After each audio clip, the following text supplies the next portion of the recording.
Hi there, Sam Sorbo here for the Accidental Homeschooler. That's you.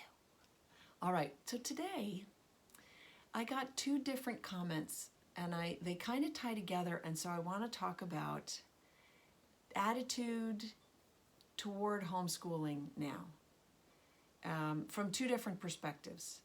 From the parents who are doing it, who maybe aren't liking it, and from the people who used to sort of go, and maybe they are liking it. So I want to talk about the two different perspectives.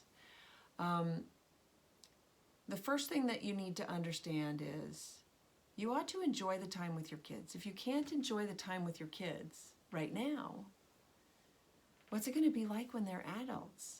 Like, I know, okay, everything's a phase, but if we're talking sort of a generality that you don't like spending time with your kids, that's kind of a problem. So Jordan Peterson says, never let your children do anything that would make you dislike them. And he justifies that. He means it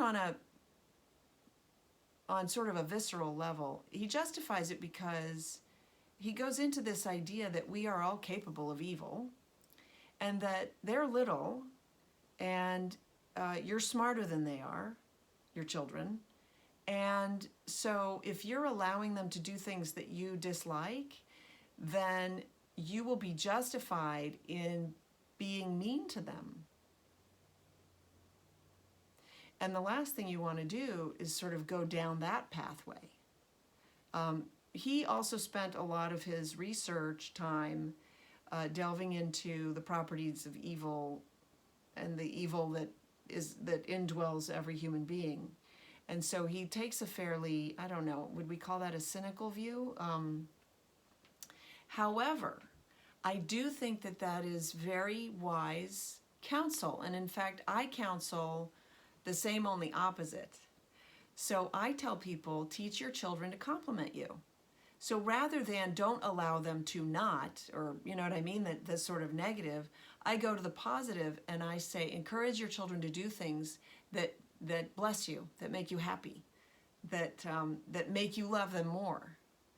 And so if you are struggling with everything that's happening with COVID, and part of your struggle, and I'm sure not all of it, but if part of your struggle is you really don't enjoy spending time with your children, then let me tell you, you're the parent and you can change that. That is within your power. Now, how you change it? Well, it depends on the child. But maybe that's where you need to put your focus. And your focus shouldn't be on education, because you need to get the relationship right, or there ain't no learning going on, is basically what it boils down to. Okay. Then the second part of this question is for the parents who are loving it. Well, she asked about talking about attitudes towards homeschooling and how now that non-homeschoolers are doing it, and how maybe that's if the attitudes have changed. So I've been fielding a few emails. People I don't think are going to reach out to me if they're hating it, right? But I have sort of queried a few of my friends who were like, I will never homeschool. And some of them have texted me back or emailed me back, and I go, so you're homeschooling now. Yay for you, or whatever.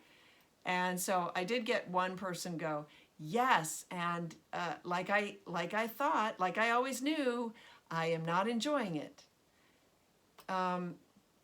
That's sad to me.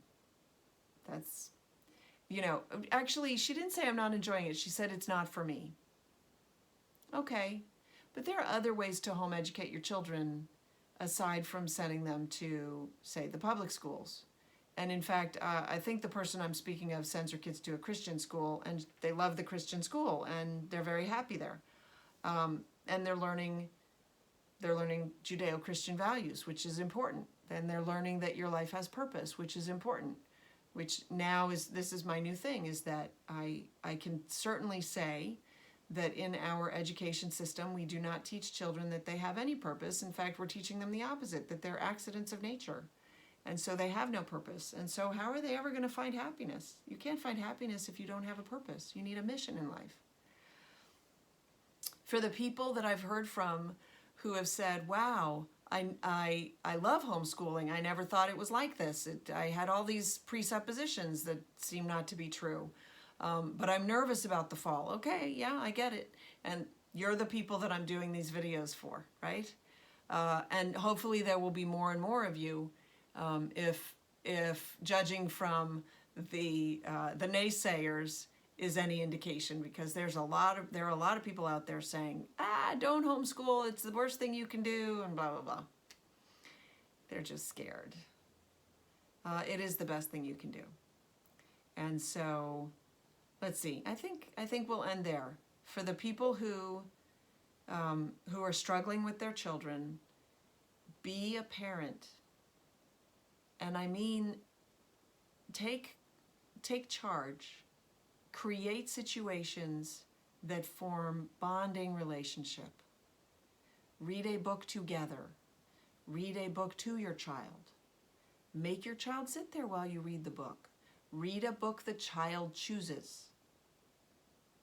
You reach out your hand to bring the child toward you, and then do something in service to the child so that that child says, oh, they're really in it for me. And you will have reciprocity. It may take some time. It may take some time because, okay, well, this is going to be a little bit long.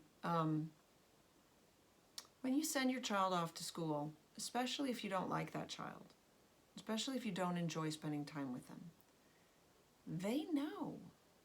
He knows. And so he sees what do we call it? I don't know what to call it, but he sees the fact that you're happy that he's gone from you for that period of time. So now that he's stuck at home with you, he or she, and maybe you've already sort of indicated that you're not liking this at all, maybe he has good reason to be annoyed about being home. And maybe you do too, but you're the adult. So you can fix that. You can't expect the child to fix that, but you can fix it. So be encouraged. It doesn't take that much. It takes effort. Give it some thought. I recommend reading out loud. It's a great exercise to do. It involves both of you. I recommend you pause at places that maybe in the book that seem, odd or whatever. When I say let the child choose the book from among a choice that you've pre-selected. So we don't give our children sort of just free range, right? You don't say, what do you want for dinner? Because they'll choose M&Ms. You say, do you want chicken, or do you want pasta with chicken, or do you want, pasta alone? And then they have 3 choices. Oh my gosh. And they'll tell you, right? So pick a couple of good books. Jane Eyre, Passage to India. Well, it depends on how old your kid is, right? But pick a couple of good classic books. And then say which one looks, Robinson Crusoe, Jane Eyre, Pride and Prejudice. Which one looks good to you? And if they want to read a little bit first, right? And this works even with teenagers, okay? Or pick the Bible and say, okay, which book of the Bible do you want to go through? And then have discussion while you're reading and after you read, and set a timer, like make a time thing so that this is a thing, and you pour into your child and you will get something back, something valuable back, because it's in the exchange that we build. Okay? All right. Well, that got a little bit heavy.